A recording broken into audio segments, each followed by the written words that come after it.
بسم اللہ الرحمن الرحیم۔ السلام علیکم ورحمۃ اللہ وبرکاتہ۔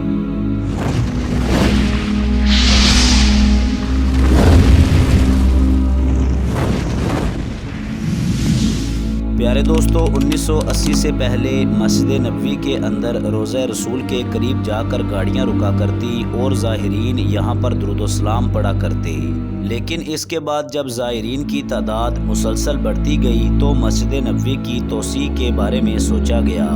لیکن مسئلہ یہ تھا کہ اس توسیع کے راستے میں حضور صلی اللہ علیہ وسلم کے والد حضرت عبداللہ کی قبر مبارک تھی۔ ویسے تو حضرت عبداللہ کا تعلق مکہ سے تھا، لیکن آپ کا سسرال یعنی حضور صلی اللہ علیہ وسلم کی والدہ کا تعلق مدینہ سے تھا۔ حضرت بی بی آمنہ کا تعلق کیونکہ مدینہ سے تھا تو اس حساب سے وہ رسول اللہ صلی اللہ علیہ وسلم کا ننیال تھا، اور جبکہ آپ صلی اللہ علیہ وسلم کا ددیال مکہ میں موجود تھا۔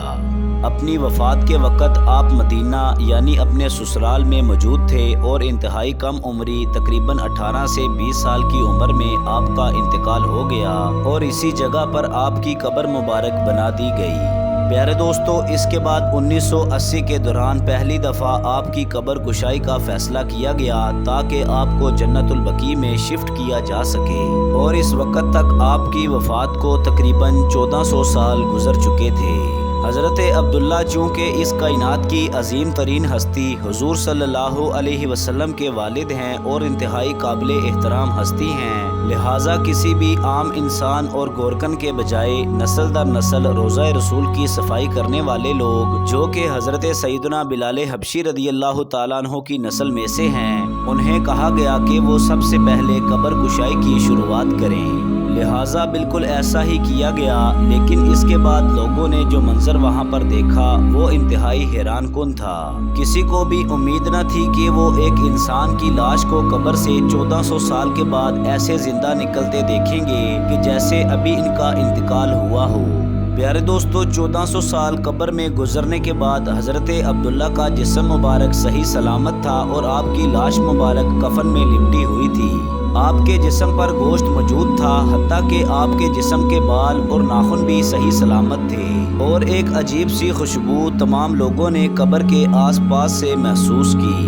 ان خوش نصیب لوگوں میں کئی لوگ جو کہ قبر کشائی کے دوران وہاں پر موجود تھے آج بھی زندہ ہیں اور اس واقعہ کے گواہ ہیں۔ ان خوش نصیب لوگوں نے اپنی آنکھوں سے اس دوبارہ تدفین کا منظر دیکھا، اور اس دور میں کیمرہ تو موجود تھا لیکن اس کا استعمال اتنا عام نہیں ہوا تھا، لہٰذا اس منظر کو کیمرے میں محفوظ نہیں کیا جا سکا۔ پیارے دوستو، بہت سے علماء کرام اور بہت سے فرقوں میں آج بھی حضرت عبداللہ اور آپ کے بھائی حضرت ابو طالب اور آپ کے والد حضرت عبد المطلب یعنی حضور صلی اللہ علیہ وسلم کے دادا جان کے ایمان پر بحث کی جاتی ہے کہ جب حضور صلی اللہ علیہ وسلم نے ان تک دین کا پیغام ہی نہیں پہنچایا، یا پھر اس سے پہلے ہی وہ انتقال کر گئے، تو بروز قیامت ان کا حساب کس بیس پر ہوگا؟ کیا ان تمام ہستیوں کی موت ایمان پر تھی یا پھر معاذ اللہ کفر پر؟ حضرت عبداللہ بنو ہاشم خاندان سے تھے، جو کہ عرب کے دو مشہور خاندان ہاشم اور بنو امیہ میں سے تھا۔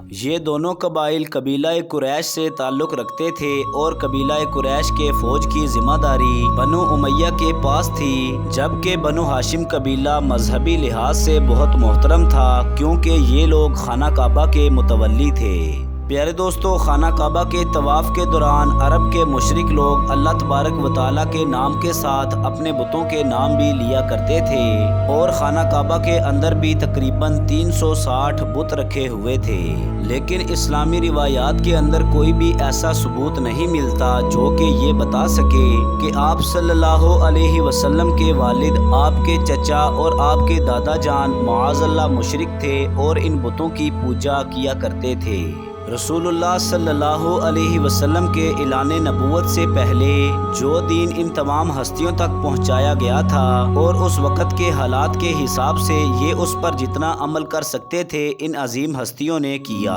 اور اللہ تبارک و تعالیٰ قیامت والے دن ہر انسان سے اس کے حالات اور اس کی حیثیت کے مطابق ہی سوال کرے گا، اور اس وقت کے اندر جتنا اللہ تبارک و تعالیٰ کا پیغام اس انسان تک پہنچا، اس وقت اس سے اسی کا سوال ہوگا۔